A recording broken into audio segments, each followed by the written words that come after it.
Your Excellency, Ms. Surya Ali, State Minister, Minister of Innovation and Technology of Ethiopia, my colleague, Ms. Anne Rachel Ine, ITU Regional Director for Africa, Your Excellencies Ambassadors, Your Excellencies young girls. It is a pleasure to be here today on the occasion of the National Girls in ICT Day celebrations, which aim to inspire a global movement to increase the representation of girls and women in technology. As you've heard, empowering women in ICT in Africa is a critical step towards promoting growth, development, and innovation in the region. Just recently, we've had the AU Summit on accelerating the implementation of the African Continental Free Trade Area.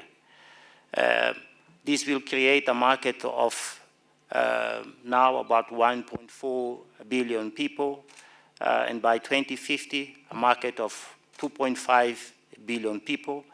And for us to be able to trade efficiently in that market, we need digital transformation. So you will be at the center of those transformations. That is the opportunity that the training and the having skills in digital transformation is there for you to grab. The information and communications technology sector plays a pivotal role in promoting gender equality and women's empowerment as stipulated in the United Nations Sustainable Development Goal 5.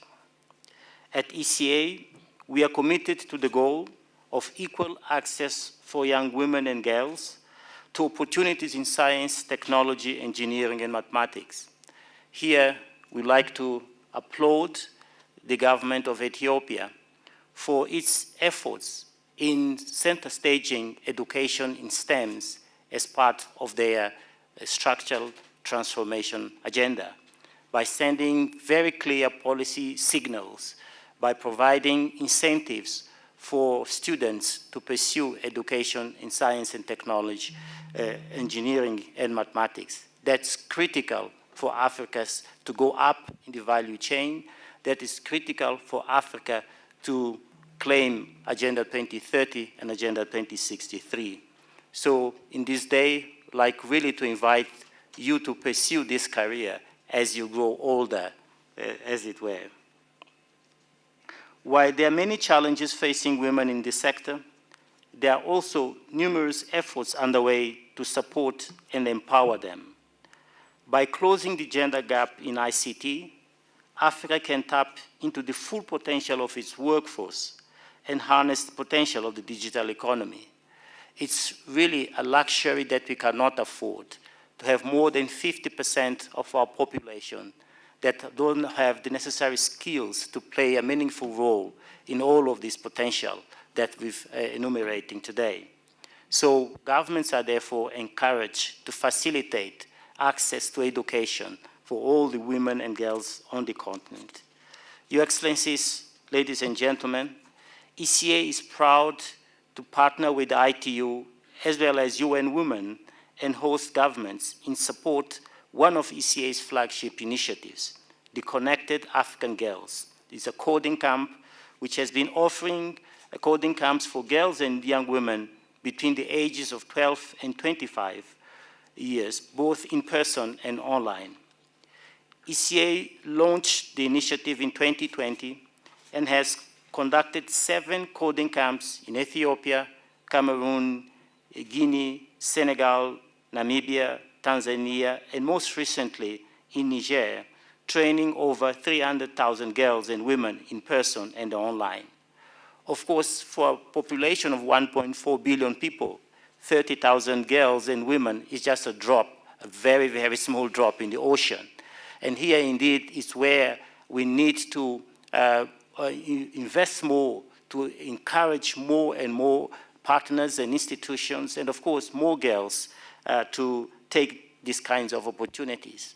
Because what we're doing is just to demonstrate the full potential that in the creative energy and capabilities that exist in young girls and women.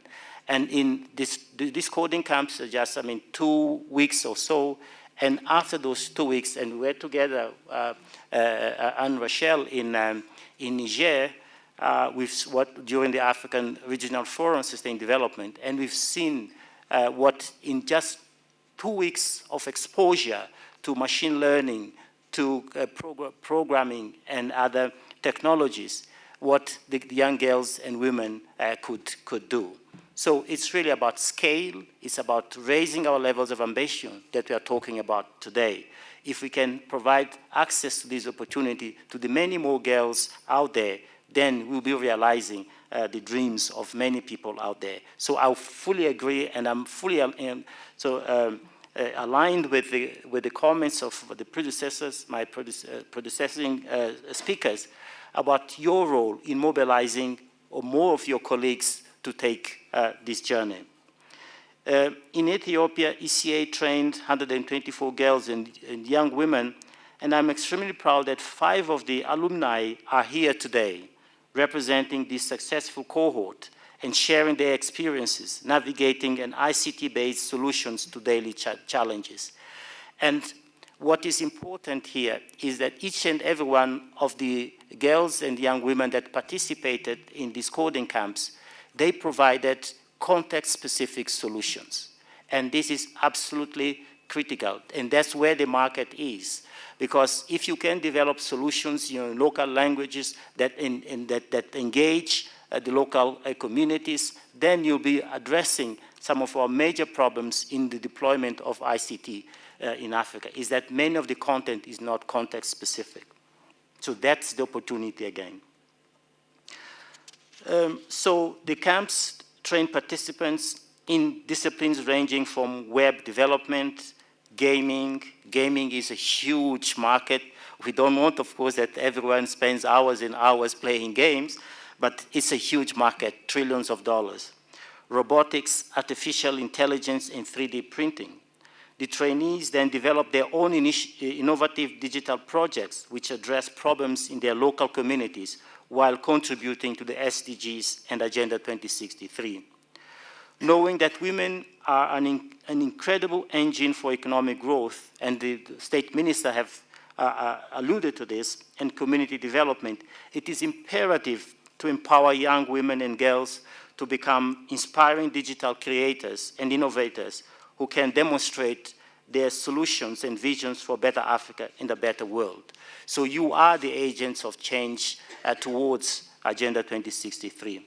It is thus imperative that young girls have access to science, technology, engineering, arts, and mathematics education at a young age, and that STEAM curricula overcomes gender biases and stereotypes regarding math and science. Furthermore, there is a need to develop an entrepreneurial culture in universities and to strengthen quality of STEAM education and approaches to attract more young people, especially girls. To encourage the strengthening and adoption of STEAM education, so science, technology, engineering, arts, and mathematics in this case, throughout the education system, the ECA is in the process of launching an African STEAM Center in Kigali, Rwanda. Again, we are supporting the establishment of these centers of excellence. There is a center of excellence on artificial intelligence that we've launched in Brazzaville, Congo-Brazzaville, and during the very important conversation that we had here in Ethiopia to celebrate artificial intelligence deployment on the continent, we've looked at the opportunities to establish networks across Africa to deploy artificial intelligence. Again, a very important opportunity for young women and girls to harness. So, Your Excellencies, let me conclude by emphasizing the need to target interventions that can achieve the scale and impact needed to empower women's participation in STEM across the continent. We've done a study on the implications of the CFTA on transport and services infrastructure that suggests that we'll have altogether more than $700 billion of opportunity for us, again, to be able to make the CFTA work for Africa. And at the center of that is really to enable Africa to be at the top in terms of logistics, connection, services, so all the e-intelligence services that cannot be associated with that. So this, again, a huge, huge, huge opportunity. So partnerships and synergies between programs are essential to close the digital gender gap and tackle barriers and challenges to gender mainstreaming. We at the ECA are grateful to all the partners from the United Nations family, particularly the ITU, the private sector, and our member states who work with us to ensure that we can integrate more women and other underrepresented groups in ICT development in a systematic and sustainable way.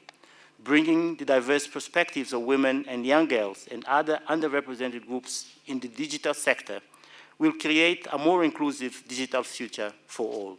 Thank you for your attention.